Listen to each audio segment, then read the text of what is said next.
What is going on, everyone? Welcome to another episode of Very Cold Lasagna, the podcast that houses a safe and open listening platform for all the casual, cold, and dumb takes on the world of pro wrestling and the NFL. I'm your host, DylanLasagna. Welcome to today's episode number 99 of this freezing cold podcast that houses the icy and spicy lasagna in that very cold fridge. And man, we are closing in on that 100th episode of the Very Cold Lasagna podcast. And well, I'm still kind of debating on what exactly to do, how to commemorate 100 episodes. And yeah, I'm still thinking about it, what to do for this 100 episode shit-tacular. Should I just do a retro review? Should I just do, a catch up on wrestling? Should I just do some other random thing? I left a Twitter poll on the Very Cold Lasagna Twitter page. So if you follow me on Twitter, go and vote. You might have an influence on what I'll do for the 100 episode shit-tacular. So go and vote, or maybe leave some other suggestions. Maybe I'll take them in consideration, but if not, I'll still decide on something to commemorate 100 episodes in, of course, 1 year. We haven't even celebrated 1 year of doing this show. But yeah, it's crazy, 100 episodes and 1 year of doing this thing. I can't even describe it. I really can't even describe it, but all I can say is thank you. That's all I could say. But anyway, if you want more icy and spicy goodness here on Very Cold Lasagna, make sure to follow and subscribe to Very Cold Lasagna and listen to the show wherever you can, whether it's on YouTube, Apple Podcasts, Spotify, Anchor FM, or Google Podcasts, wherever you want to listen to the icy and spicy goodness. And if you're watching this on YouTube, make sure you subscribe and turn on that notification bell. Give the video a thumbs up and listen to the show and leave a nice review on the audio platforms, and follow the show on social media on Twitter and Instagram at Very Cold Lasagna. So it's been a hot minute. It has really been a hot minute since we talked about some pro wrestling here. Yes, it has been 7 months. It has been 7 months since we talked about anything when it comes to either WWE, All Elite Wrestling, honestly, anything in the world of pro wrestling here on Very Cold Lasagna. I think it's been about 7 months. Yeah, 7 months since I last checked in with anything pro wrestling. That's just because, pro wrestling today is just it's just so bad. It's just so bad. I don't really need to repeat myself with how circusy it is, or how there's not so much storytelling or characters or any of that. It's just become too generic, too bland for my taste. Again, everyone has their own personal preference, but for me, I'm more into the perspective, the long-term investment, like what's going to keep me engaged. At this point, I'm a filthy casual viewer of pro wrestling.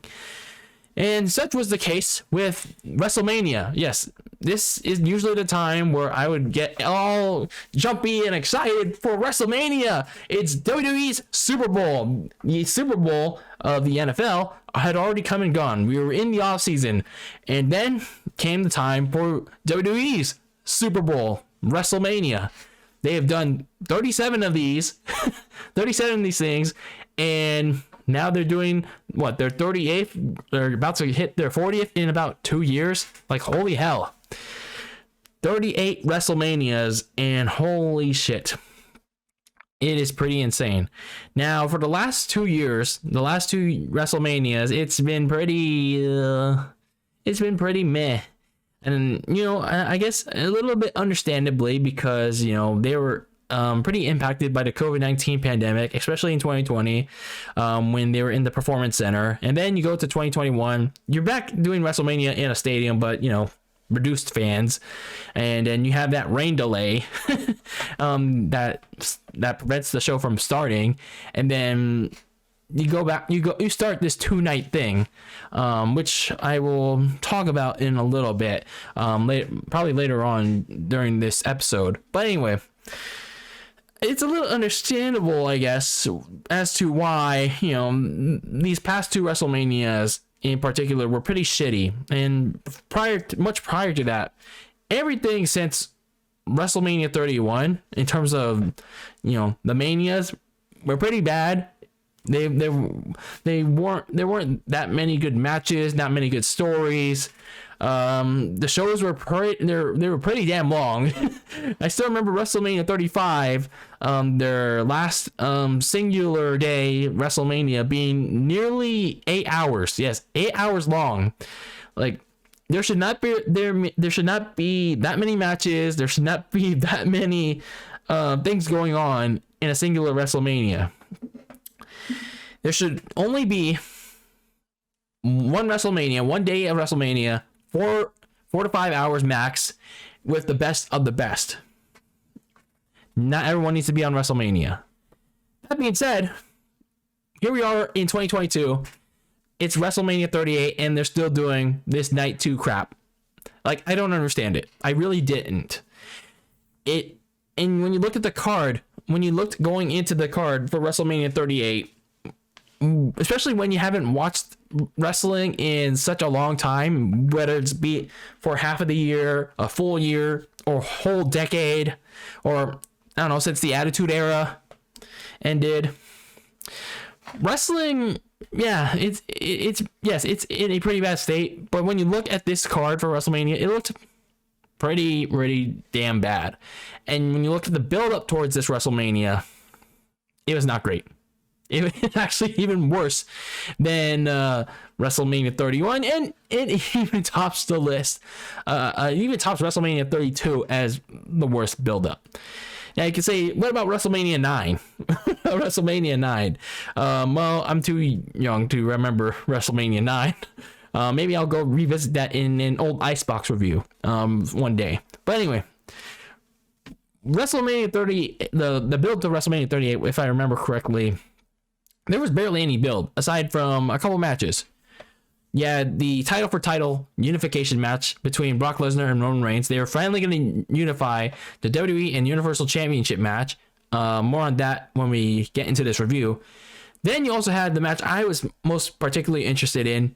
Pat McAfee, yes, a former NFL punter, going up against Austin Durie. I was more interested in how Pat McAfee would do in his first official main roster WWE match and how he would do there. Then you had I guess Seth Rollins against a mystery opponent, but we all knew who was going to be at that point. And then I guess that was pretty much it. So going into this WrestleMania, there wasn't really many things to be excited about. There weren't really any great matches, and even with the matches on the card for both nights, most of them really consisted of matches that could have easily been showcased on Raw or Smackdown on any given week. So let's get into it. Let's get into this WrestleMania, shall we? The most stupendous WrestleMania in all of sports entertainment. That's literally the tagline. The most stupendous, pal. Yes, that is literally what they called it. The most stupendous WrestleMania in the history of whatever. So you get the first night. You're in Arlington, Texas, the home of the Dallas Cowboys. How about them Cowboys? Yes, the Dallas Bears of the South. You start night one, and your festivities kick off with a terrible rendition of the Star Spangled Banner, followed by an introduction by Mark Wahlberg, who's promoting another movie, and then you have, of course, the Dallas Cowboys cheerleaders. Oh man, Stephen A. Smith must have been losing his shit over that. And then you get to the real action, the SmackDown Tag Team Championship match between the Usos and Shinsuke Nakamura and Rick Boogs. Nothing memorable here in this match, except for one thing.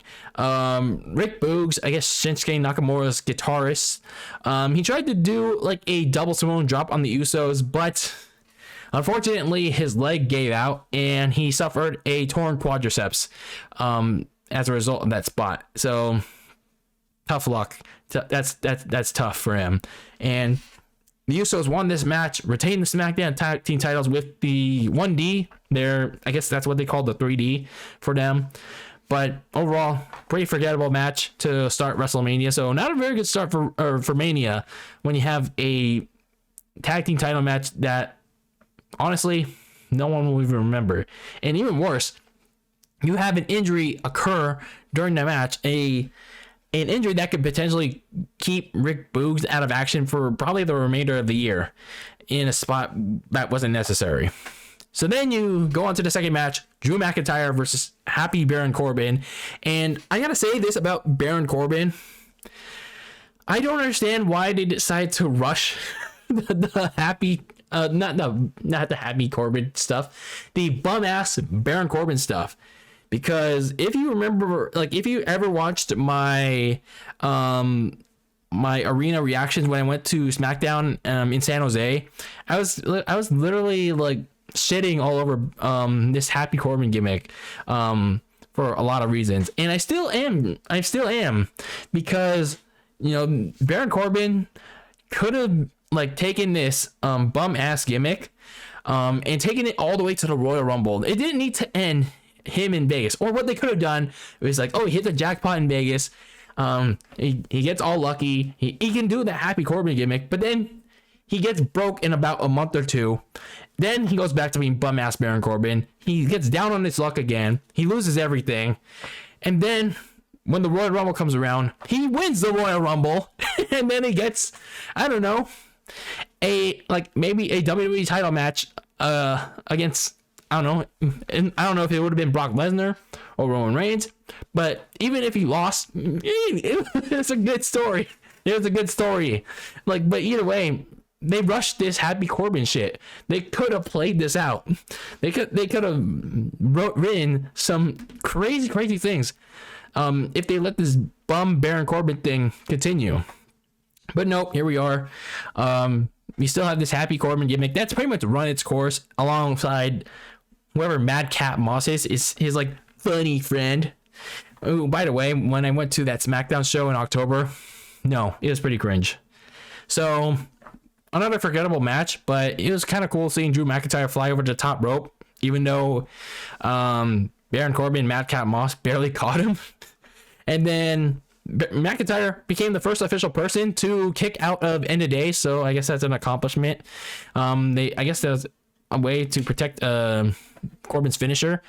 And Drew McIntyre got the win, hitting the Future Shock DDT out of nowhere, and then the happiness out of Baron Corbin got sapped out with a Claymore. And then afterwards, Drew McIntyre tried to attempt murder on Madcap Moss with this sword, Angela, and he cut the ring ropes in half instead. So, I mean, it was whatever. It was a whatever match.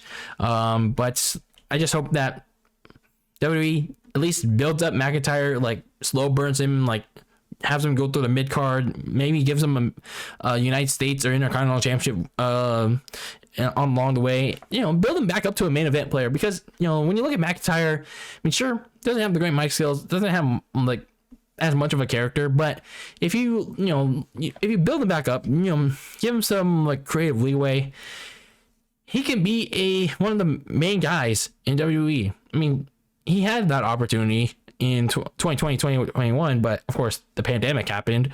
But if you give him a real opportunity, I think McIntyre can be one of the main guys. I mean, not like Roman Reigns or John Cena level, but he could be at least one of the main supporting guys that can help at least assist Roman Reigns in carrying this company towards the future. So as for this match, is whatever. Then we get to the one more interesting matches of the night. The Mysterios, Rey and Dominic, took on The Miz and, yes, Logan Paul. Yes, YouTube sensation, the most controversial man, Logan Paul. And I gotta say, Logan Paul was pretty damn he was pretty damn good in generating heel heat, and he was actually pretty damn good in the ring as well. He had some nice moves. He managed to hit things like a second rope blockbuster on, I think it was Rey or Dominic, and this was so good. I like Logan Paul for doing this. He mocked the legacy of Mysterio and Eddie Guerrero by hitting the Three Amigos, and he did the signature Viva la Raza chant, the taunt of Eddie, and then he hit a frog splash on afterwards on Rey. That was so good. That was so douchebaggery of Logan Paul. And The Miz won his team the match. And afterwards, he turned on Logan Paul, hitting a skull-crushing finale.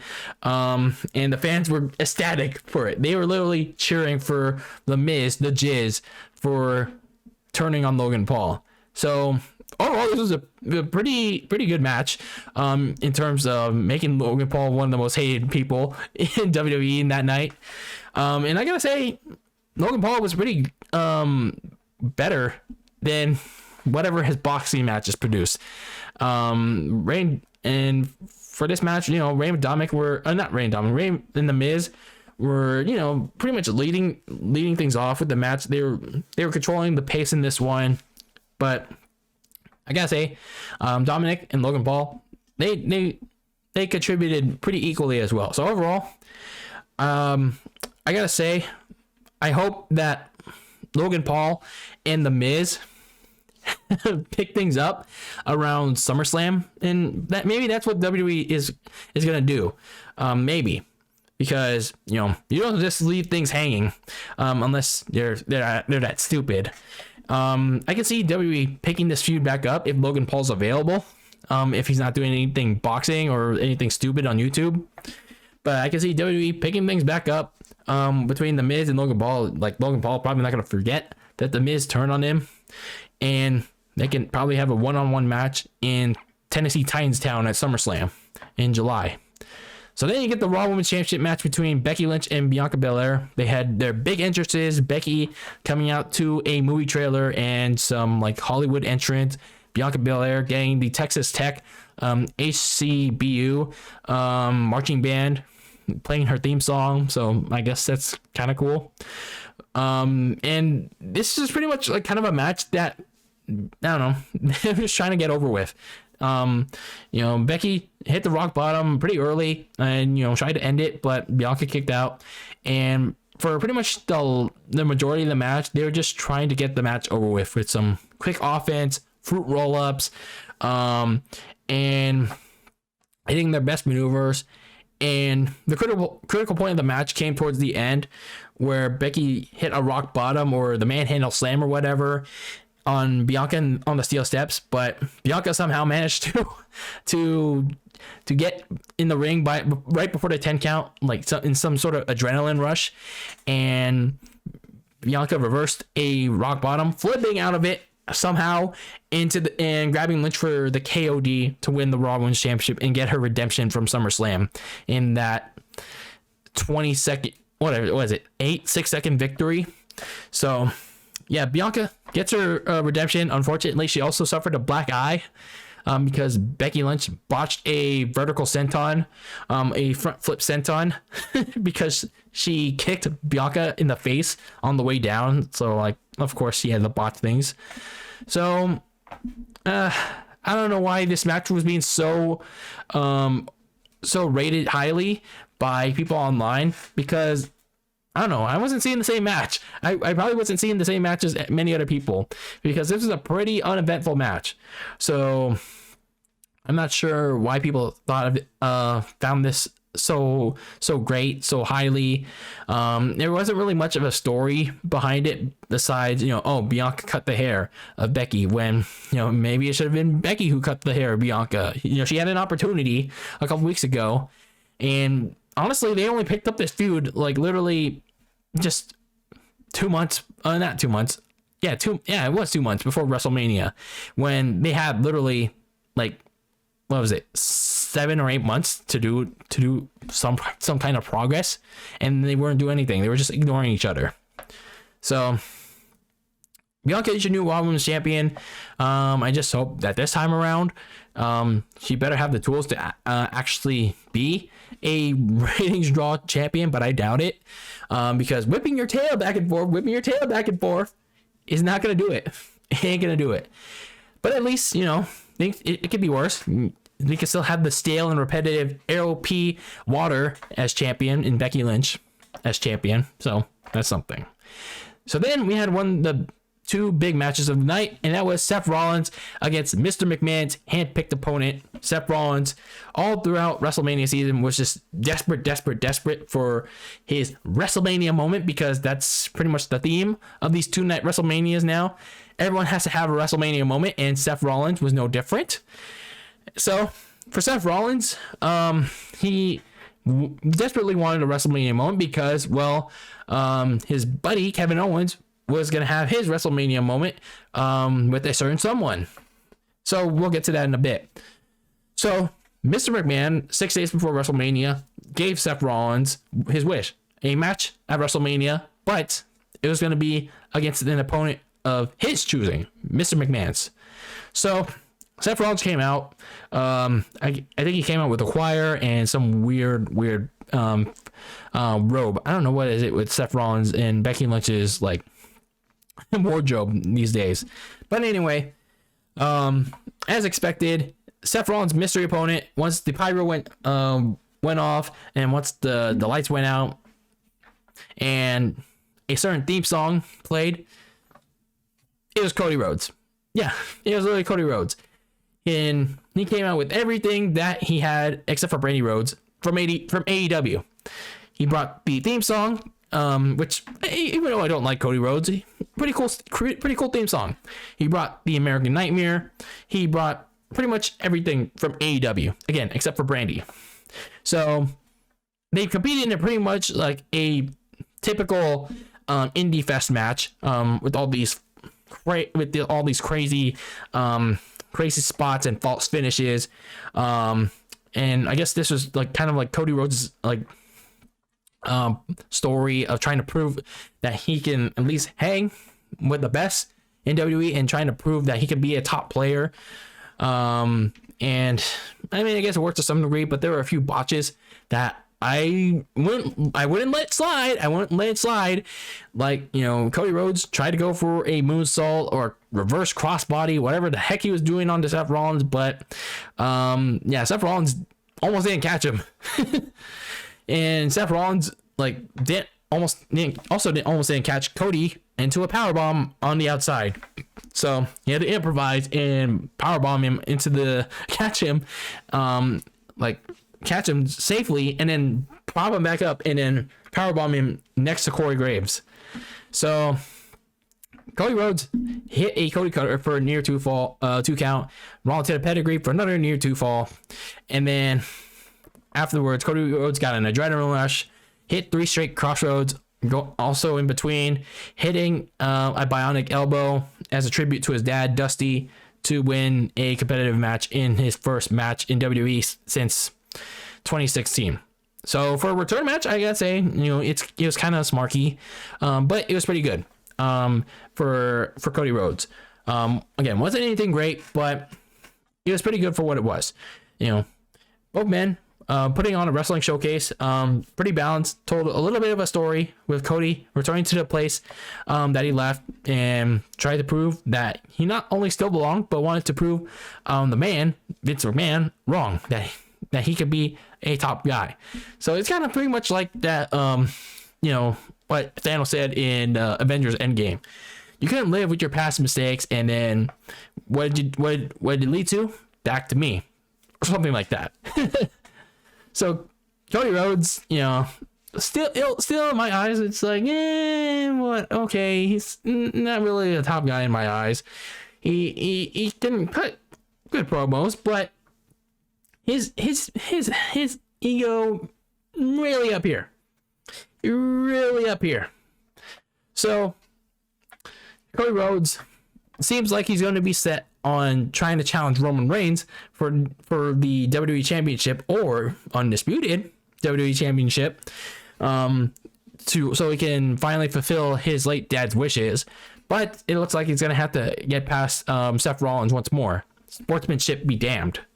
So, look for a rematch probably between them at Backlash or whenever. And then probably after that, it could be Cody Rhodes versus Roman Reigns at SummerSlam by the end of July.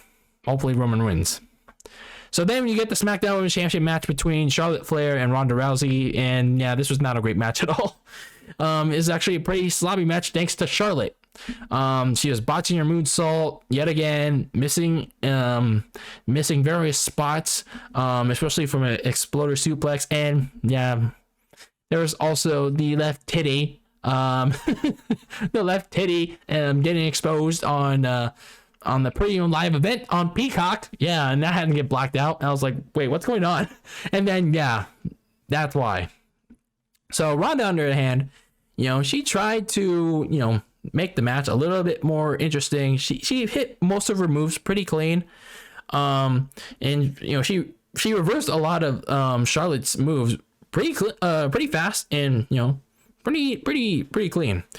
Then a screwy finish occurred. Ronda reversed the figure 8, pushed Charlotte into the referee Charles Robinson, or Ric Flair Jr. And eventually Ronda did get Charlotte into an armbar or an ankle lock or whatever, and Charlotte did tap out, but where was the referee? Where was the other Nate? And Ronda had to go revive Charles Robinson, and that allowed Charlotte to hit the big boot and win the match. So this is not a great match. Pretty sloppy, and also pretty boring. But granted, you just had a pretty competitive match prior, and fans were probably going to take a piss.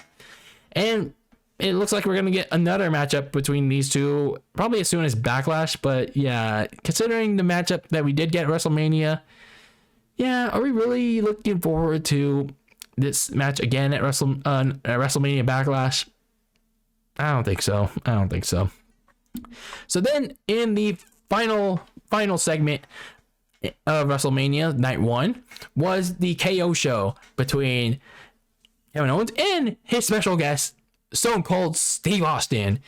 Yes, Kevin Owens wanted to have the biggest KO show ever at WrestleMania in the state of Texas. And of course, you can't have a KO show without calling out the biggest rattlesnakes in the history of WWE, Stone Cold Steve Austin, pal.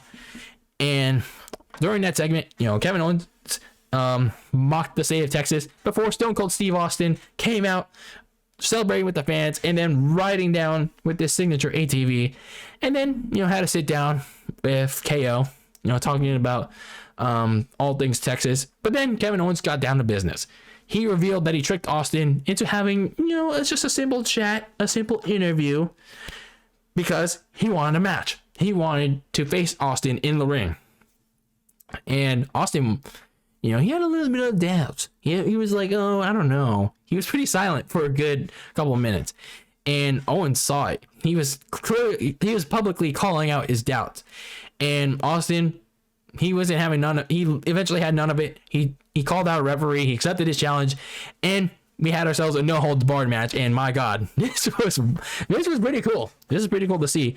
It took a few moments for Steve Austin to get his bearings back in the ring, but Austin was putting on a can of whoop ass on Kevin Owens for a good chunk of this match, and I gotta say it was kind of a little concerning to see Austin take like some pretty nasty bumps, like a suplex onto concrete, or him fall going hard on the LED ring post. But for the most part, Steve Austin did look pretty good, and Owens tried to back out of the match midway through, trying to steal Steve Austin's ATV. But you know what, Austin was like, fuck you, we're gonna take a ride. You're gonna take a ride with me on this ATV to center stage. And they brawled up there. Austin gave him some suplexes to prove that, oh, my neck is okay, I can take these spots even on the hardwood stage. And then once Kevin Owens rolled his big belly back to the ring, Austin got too sidetracked, drinking more beer. Keep in mind, Steve Austin was drinking beer, probably the most beers he drank throughout a match than I've ever seen in his WWE career. And it almost bit him in the ass because Kevin Owens hit a stunner, but Steve Austin kicked out. You can't keep a rattlesnake down that easily, Kevin Owens. You ain't no Steve Austin. So Kevin Owens grabbed a chair. Austin ducked out of the way, and Kevin Owens hit himself off the deflection, and Steve Austin hit the Stone Cold Stunner for the victory. And that was pretty cool. To see Austin for at least one night wrestle one more time, even if it was a no holds barred match. But that's Austin's style. That brawling style that He loves to do putting on a can of whoop ass on his opponents, and deservedly so on Kevin Owens. And then to end the show, he brought in Byron Saxton yet again to drink some beer, and then once again Byron Saxton got a stunner, and so that was night 1 of WrestleMania. I gotta say, for the most part, pretty boring. For the most part, it was pretty boring. And then things picked up with Seth Rollins versus Cody Rhodes, and the KO show, and that matchup with Stone Cold Steve Austin. So it was nice to see Stone Cold back, and perform one more time in his home state of Texas. So that, I mean, some people were saying, oh, it kind of devalues his final matchup with The Rock at WrestleMania 19. But I mean, at least it wasn't like Shawn Michaels' like unretirement match at Crown Jewel. So overall, I guess like mostly boring show, but a good ending to night 1 of WrestleMania. So then we had night 2 of WrestleMania, and things kicked off with Triple H opening the show, just thanking the fans and for their support and throughout the years of his career. And he reminded them of his retirement from the squared circle, and he left his signature boots in the ring as the fans chanted thank you to him. Triple H, one of my favorite wrestlers of all time. He is just that damn good as the game, and I hopefully we get to see him in the Hall of Fame next year when they're in Los Angeles. So then we get to the action. The Raw Tag Team Championships were on the line. Randy Orton, Matt Riddle, RK Bro going up against the Street Profits and Alpha Academy. I mean, for the most part, it was a decent match, but I gotta say the action very late in the match, pretty crazy. There's some pretty wicked spots towards the end. The Street Profits hit a crazy electric chair blockbuster combo with Montez Ford flying as high as he can to nail the move on Chad Gable, and then in the finish, Riddle hit a springboard RKO onto Montez Ford, and then Chad Gable just yeeted into the air because I think Matt Riddle was flat on his back, and Chad Gable tried to fly across the ring, only for Randy Orton to hit another mid-air RKO onto Chad Gable for the second time in like a couple weeks. So RK Bro retained their tag team titles, and the RK Bro and Street Profits, they shook hands, shared some red cups, and they brought in the new signee and the 2-time NCAA champion Gable Stevenson, whatever his name is. And then they were about to, toast, but they were interrupted by Chad Gable, who was given a belly-to-belly suplex for his troubles. So that was your opening match. The crowd was pretty into it, but I mean, it was whatever. Then we had Bobby Lashley versus Almost. I don't know why this was on the card. I guess everyone has to have a WrestleMania moment, right? So Almost dominated most of this match. He was pretty slow. He was a pretty slow giant. Lashley turned things around with a suplex that opened the door for him to win the match with 2 spears. Pretty short match. Almost didn't look good for the most part. He actually hurt Lashley when he bear hugged him and rammed him into the turnbuckle, and Lashley's head reflected back into the LED ring post at the top of it. So yeah, that wasn't good. So it also looks like, it seems like that Bobby Lashley is going to be feuding with Almost even more because, well, his manager MVP the next night on Raw, he decided to turn on Bobby Lashley and exchange his services from him to Almost. Kind of a downgrade if you ask me, but at the same time, the Hurt Business is kind of like, what more can you do with it, to be honest with you. Then you had, in my opinion, one of the craziest matches of the night, and probably one of the top matches of WrestleMania 38. Johnny Knoxville, yes, Jackass star Johnny Knoxville versus Sami Zayn in an Anything Goes match. Who would have thought that Jackass in 2022 would be relevant? Who would have thought? This was clearly a match to promote their movie Jackass Forever, but man, this was crazy as hell. Sami Zayn, of course, dominated the wrestling portion of this match. He almost won instantly with the haluva kick, but then the insanity ensued instantly afterwards. Sami Zayn got sprayed with the fire extinguisher, and then he went back to controlling the wrestling portion of it.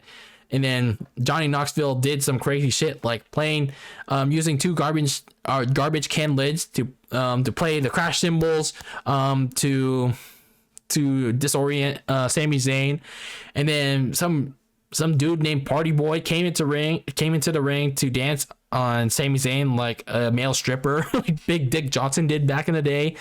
And then a midget named Wee Man came from under the ring and attacked Sami Zayn and even body slammed him.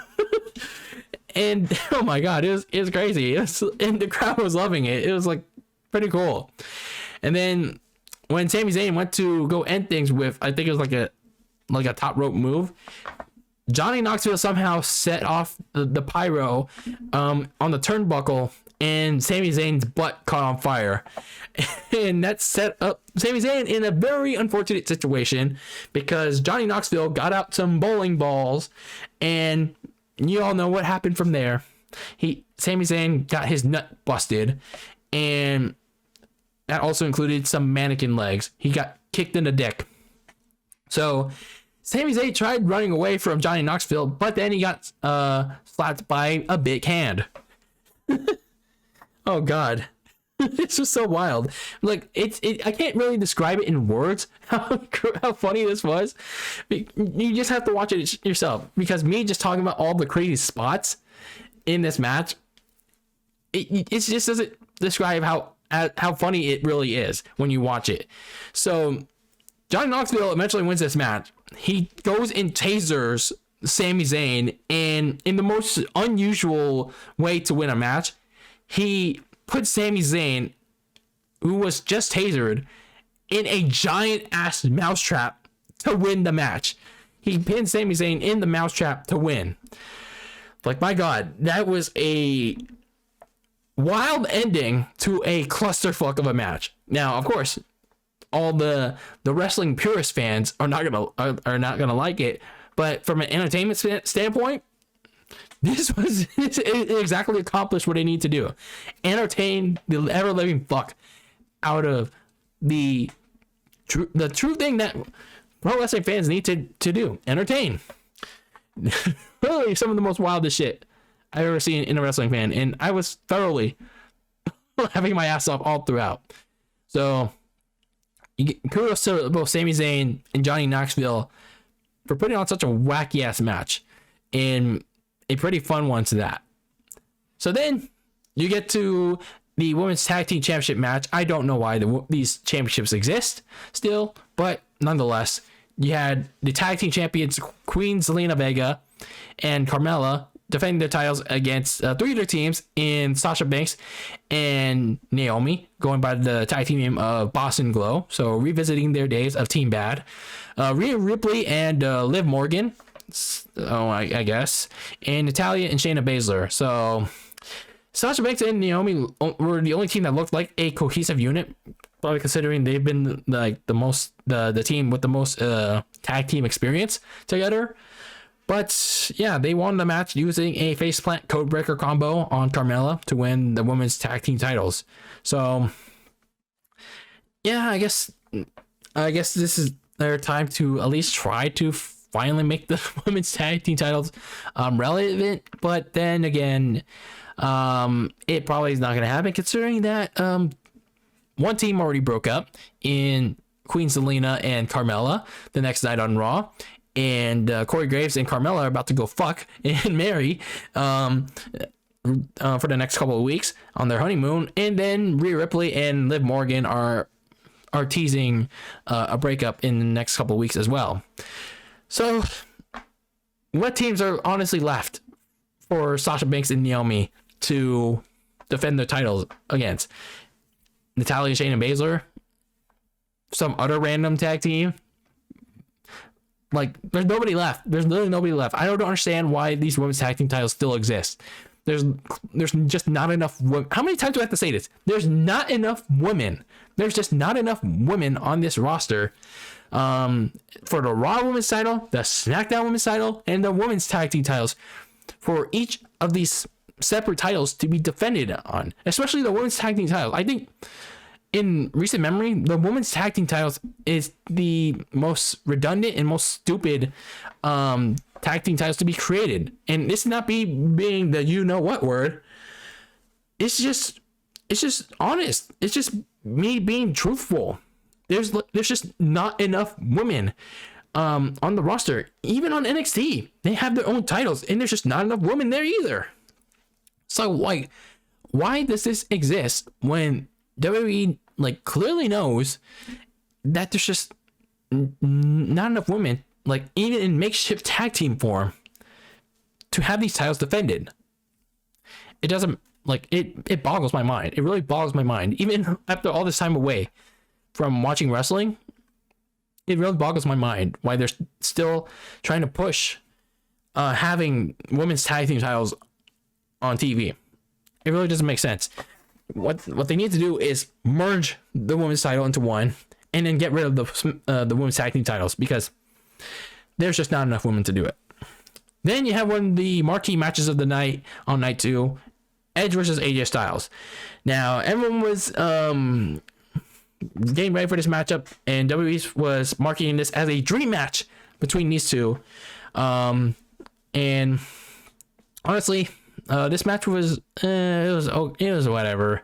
I honestly, for two guys that that steal the show, especially Edge and AJ Styles, I didn't see it here. I really didn't see it here. There were a couple of cool moments. Edge using John Cena's STF, coming from one of his most biggest rivals in his career. Him briefly using the STF on AJ Styles, and then AJ Styles nearly win the match with the Styles Clash. And the key finish, the key element of this match was Damian Priest appearing out of nowhere in all black clothing to distract. He came out, distracted AJ Styles long enough. He delayed AJ Styles from using the phenomenal forearm for long enough. So when AJ hit it, he got speared midair by Edge, and that allowed Edge to win the match. So Edge and Damian Priest are having this new alliance. I guess this is part of Edge's new dark character that I still am kind of confused on. Like, what's it supposed to be? Is he speaking like in random, like, mysterious ways? I don't know. It's just kind of weird. But it seems like if there's a little bit more understanding towards it, then it could have potential to take over Monday Night Raw, and make things a little bit more interesting with him, Damian Priest, and maybe a few others. Like, who knows? Maybe Rhea Ripley and I don't know, one other person. Is able to take over each division. Like Edge being in the world title, Rhea Ripley in the women's, and then Damian Priest the mid card, and maybe a tag team. I don't know. So for this match, pretty slow. But then it picked up towards the end. AJ and Edge hitting each other with their best shots. But once again, for pretty much most of this feud, honestly, Edge was getting the best of AJ Styles, and he got the best of him yet again. So that really told you a lot of how this feud is going so far, and it looks like we're gonna get a lot more of it going into Backlash in May. So yeah, I mean, it was whatever, but for a dream match, it didn't really live up to its hype so far. So then you got another piss break match in the New Day versus Sheamus and Rich Holland. I don't understand why this match was on WrestleMania. Again, everyone's got to have the WrestleMania moment. So yeah, New Day, Xavier Woods and Kofi Kingston quickly lost to Sheamus and some guy named Rich Holland. Thanks to you remember NXT UK champion Pete Dunne? Yeah, his name is Butch now. I personally don't care about Pete Dunne, but yeah, Butch. Okay, that's interesting. So this Butch guy, he was like going all batshit crazy, wanting to fight the New Day. But Sheamus had to tried to like keep running around and stopping him, because if Butch got his hands on either one of the New Day members, well, the heels would get disqualified. So yeah, Sheamus and Rich Holland won this match. I don't know. I guess WWE was just better off leaving this match off of WrestleMania. Like, I don't know why it was still here. So then you get my personal hyped match of the night, the match I was most looking forward to, and that was Pat McAfee versus Austin Durie. I've been like invested in Pat McAfee since he has been doing more in WWE with like his matches with Adam Cole in NXT, and then his work on, and then his commentary on Smackdown, and then of course his interviews on the Pat McAfee show with Brock Lesnar and Vince McMahon, and then you get this big time, well, not kind of like big time match, but it kind of feels big time, against Austin Durie. I mean, Austin Durie is kind of like he's like a middling mid-card jobber, but for this match it kind of felt big. Vince McMahon is trying to mentor this upcoming star who doesn't really feel like a star, but in story, Austin Durie is trying to prove to Mr. McMahon that he can be a guy, even though he's like running around taking selfies, being all self-centric. And Pat McAfee is just trying to live out his dream. He's trying to accomplish his goals after retiring from the NFL after a short career with the Indianapolis Colts.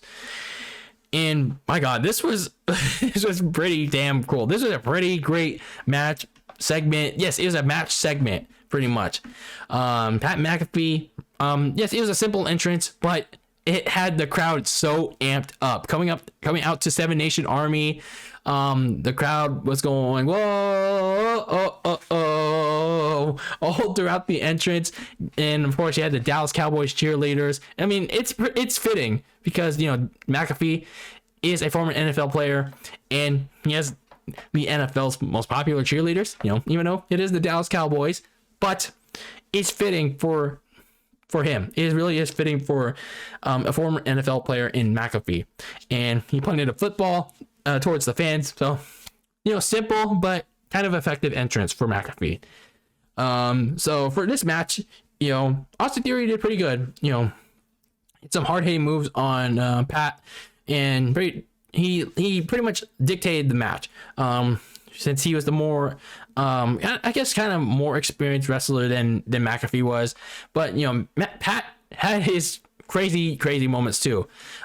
He tried hitting a swanton that looked pretty good, but he missed, and it looked like it really hurt when he landed flat on his back on the mat. And then he went on to do his backflip spot back at NXT TakeOver 30, and then Austin Durie was like, oh shit, I'm fucked. And then McAfee jumped up onto the top rope and superplexed Austin Durie, just like he did to Adam Cole back in his first match at NXT TakeOver 30. That was still pretty cool though. It was still pretty damn cool. And then Durie, towards the end of the match, tried for his finisher, a town down, whatever it's called, but McAfee reversed it into a fruit roll up to win the match. I thought, my opinion, McAfee should have just went for the punt. Should have just reversed it and then go for the punt, but it was what it was. McAfee gets his first WrestleMania win, and the fans were amped. They were hyped. They were loud for him. McAfee, it's funny. McAfee is like one of the most over guys. He's like one of the most popular guys in WWE. He consistently gets the most cheers. He gets the most consistent reactions over the entire main roster, literally. So things were far from over from there. Vince McMahon, after initial teasing, he decides to get in the ring. Vince McMahon at 76 decides to get his ass in the ring. Pat McAfee goads him into competing into a match, and they actually do it. They actually do it. And yes, McMahon gets some help from Austin Durie, but McMahon beats Pat McAfee by punting him with the Dallas Cowboys football into his chest. And well, I personally would have liked it for McMahon and Theory to just beat down on Pat. Things were still not over. No, it was still pretty good, but still things were not over yet, because Mcafee was, recovering. Austin Theory and Vince McMahon were celebrating, like, yeah, pal, we did it. We're standing on top. But then the glass shatters yet again, and here comes Stone Cold Steve Austin to save the day, just like he did back in the Attitude Era. And it's another chapter written in the Austin McMahon rivalry, just like in the good old times. And just like in the good old times, Austin and Vince shared a beer before, Steve Austin gave Vince a pretty bad stunner. It was honestly not that great, but still, it's still pretty cool to give to see Austin give Vince another stunner for his wrongdoings. And Austin Theory got a stunner as well. Austin gave Austin a stunner, and Theory, of course, sold it like a fish. Pretty funny. And then Steve Austin invited Pat McAfee to get in the ring to celebrate and drink some beers with him, but you can't do that. You can't trust a rattlesnake, man. He got a stunner as well. And this is funny too. Like, Steve Austin was celebrating, and then the cameras cut to McAfee still drinking beers, still drinking beers on the floor. Even though he was kind of stunned out of his mind from that stunner, still drinking beers like a madman. Pretty cool. Pretty damn cool. So this is my match of the night. Personally, this is my match of the night. One of the wildest shit that I could imagine. It was like one of the most unexpected things that I saw at a WrestleMania, aside from all the other unexpected moments. But what I liked about this the most from WrestleMania weekend was how the crowd was red hot all throughout for Pat McAfee, and how people were just not cheering, booing for Austin Theory, and Theory ate it up. He wanted them to keep booing him. Both of these men did pretty damn good. And in his first real test for Pat McAfee, passed it. Now, yes, Pat McAfee did compete, had tests with his other two WWE matches, but it was in NXT against Adam Cole. This was his first real test in a WWE match, in a main roster match against literally your boss right in front of you. So this was big for him, and this is on the biggest stage in technically what was a Super Bowl, another Super Bowl for him. He competed in Super Bowl 44 as a puncher for the New Orleans Saints, and here he is, literally several years later, a decade later, in another Super Bowl in WrestleMania, competing against Austin Theory. Pretty damn crazy. Passed it with flying colors. Now, again, I would have preferred, Austin saving McAfee from a McMahon and Theory beatdown after McAfee's original match with Austin Theory, rather than us getting an impromptu McAfee match. But still, pretty fun to see Vince get in the ring and just beat Pat McAfee down like some asshole. So overall, pretty fun segment. This was the match for WrestleMania for me, just because how entertaining this was. How like a good, well, not just a good callback to Austin versus McMahon, but it just made Pat McAfee a even bigger star than he is. So then you get to the main event, the biggest WrestleMania match in WWE history. Winner take all, championship unification. To simplify things for you, it was a match to determine the undisputed WWE champion between the WWE champion Brock Lesnar and the Universal champion Roman Reigns. They were gonna finally merge those two titles together. Whether they were gonna end the brand split is another question, though. So a lot of it was the same stuff from Roman Reigns and Brock Lesnar's previous matches, for the most part. Towards the end, Roman Reigns ran Brock into the ref, and that allowed Roman to pull some dirty tricks to try and win the match. And of course, Brock Lesnar's weakness continues to be getting hit in the dick. it's just natural, I guess. So Brock Lesnar in the finish of the match reversed a spear into Kimura lock that Roman Reigns was able to break out of, but it seems like he also got like legitimately hurt because Brock Lesnar, I think he did a little too much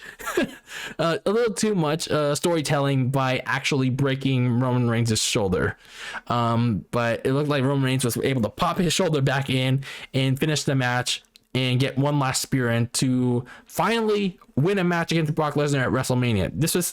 These two men fought each other 3 times at WrestleMania, and this was Roman Reigns' first win, and it's the win that counted the most, as Roman Reigns became the reigning, defending, undisputed, the real undisputed WWE Universal Champion. Now, we have to acknowledge him. We can no longer be worthy to not acknowledge him. We must truly acknowledge your head of the table. So, after all that good stuff that happened on night 2, I was a little bummed. That we didn't get to see a little bit more variety, a little bit more intensity in round 3 of Roman versus Brock at WrestleMania. I was. Especially going into the match, seeing all the Twitter highlights of how Brock was gunning for blood for this feud and doing all this crazy shit on Roman throughout the month of March. I really would have thought this would have been like, a no disqualification match, or at least, Brock making Roman bleed, like he did at WrestleMania 34, or Roman Reigns making Brock Lesnar bleed at WrestleMania 31. But I guess they just went for the normal standard match again. I thought there would have been some kind of stipulation this time around. But I did like the ending of Brock, I guess, locking in that Kimura lock, but unfortunately also breaking Roman's shoulder, like, legitimately. And Roman Reigns, overcoming that sudden injury and notching the most important victory of his career. Yes, him notching the Universal Championship and a WWE Championship at WrestleMania over, I guess, his most hated rival by this point. I don't know. It could be a turning point for his career. He's finally the top dog in WWE, but now it leads to a lot of questions going forward. Who challenges Roman Reigns for the title? And now that they unified the World Championships, does WWE finally do what certain fans have been clamoring for a pretty long time, end the brand split once and for all? Because with the separate shows, the separate brands, Raw has been pretty bad. SmackDown has started to go on a downtrend, especially because with all the releases and the limited roster, and you got to make up for that TV time with the not many like stars and great storylines. So, a lot of questions to be asked.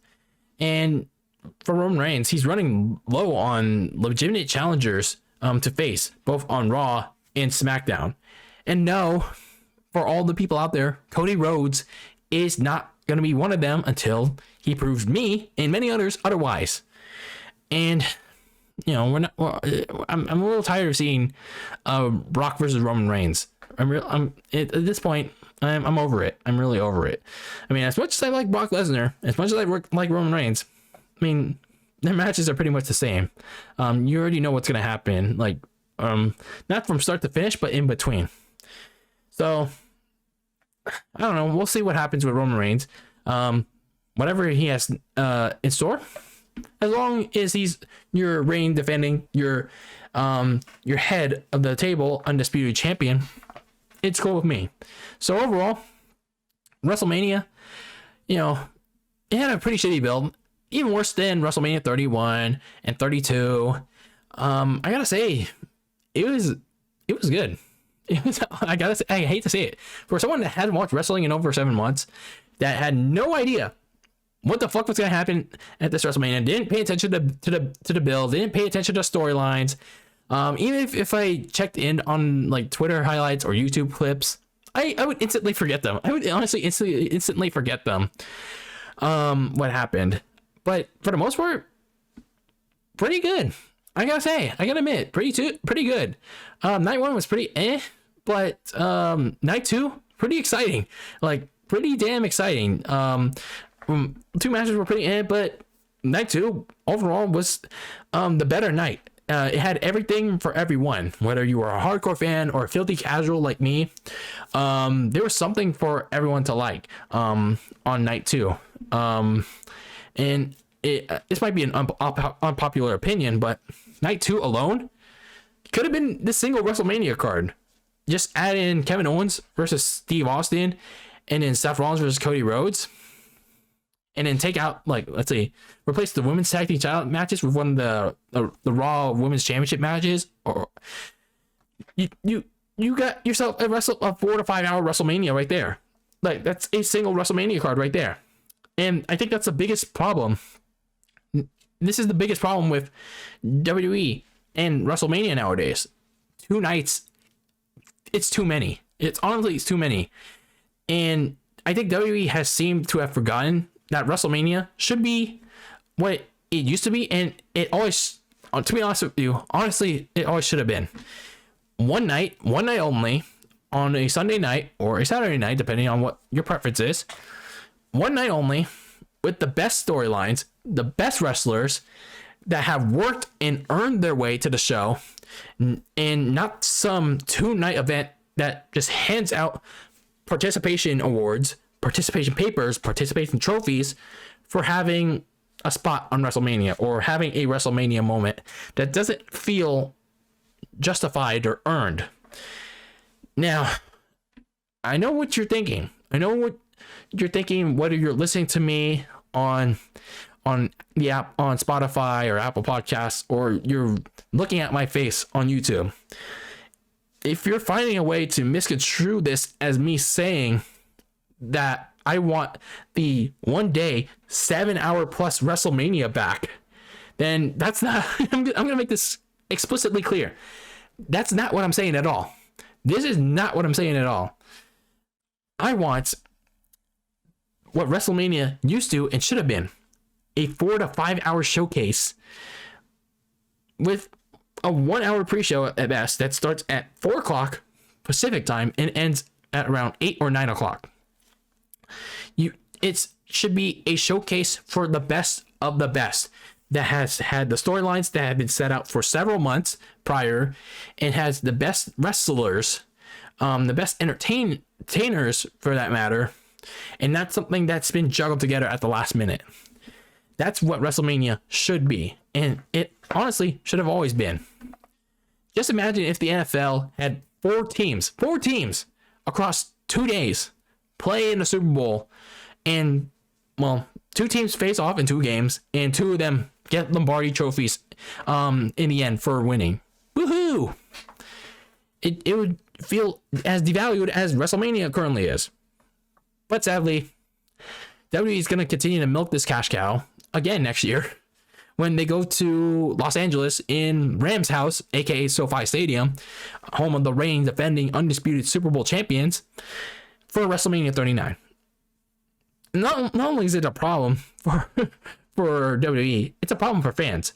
When it comes to travel, what events to go to, it's just too much money to spend. It really is a lot of money to spend, and yet WWE's milking it to the nth degree. So WWE, I don't know what you're doing. I really don't know what you're doing. Milking this thing. WrestleMania should feel important again. It should be one night, 4 or 5 hours, with the best of the best, with the best stories, the best wrestlers that have absolutely earned their way to be on WrestleMania. If those wrestlers complain that they're not on WrestleMania, tough shit. Find a way to earn your way next year. So overall, WrestleMania was still pretty good. There were some favorite moments like Pat McAfee, Stone Cold Steve Austin, I guess to some degree Cody Rhodes coming back. Like his entrance alone, WWE managed to make that bigger than AEW ever did. The Anything Goes match between Sami Zayn and Johnny Knoxville, and of course Roman Reigns becoming the undisputed WWE champion, man. Who can't deny that? So I gotta say, WrestleMania 38, when it's all said and done, at least it was good and actually pretty passable to watch than any of the other ones after WrestleMania 31 and before this one. So WrestleMania gets a recommended, a thumbs up for me. So what do you guys think about WrestleMania? Did you like it? Did you not like it? Which night was better for you? Do you think that WrestleMania should have gone back to one night and at least 4 to 5 hours? Let's discuss. Let's start a discussion however you can, whether it's on YouTube, in the comments, or on social media. Let's start a discussion. But that is it for this episode and my review of WrestleMania 38 and this episode of Very Cold Lasagna, episode number 99 of this freezing cold podcast. And I'm your host, DylanLasagna. Thank you for tuning in. Make sure to listen to the show, whether it's on YouTube, Apple Podcasts, Spotify, Anchor FM, Google Podcasts, as well as follow the show on social media on Twitter and Instagram at Very Cold Lasagna. And as always, keep that lasagna very cold in the fridge. Your takes on the world of pro wrestling and sports, icy and spicy like that very cold lasagna. And episode 100 is coming soon, and I'm not sure what to do, but stay tuned. Stay tuned for the next episode, the 100th episode of Very Cold Lasagna. But until then, peace out.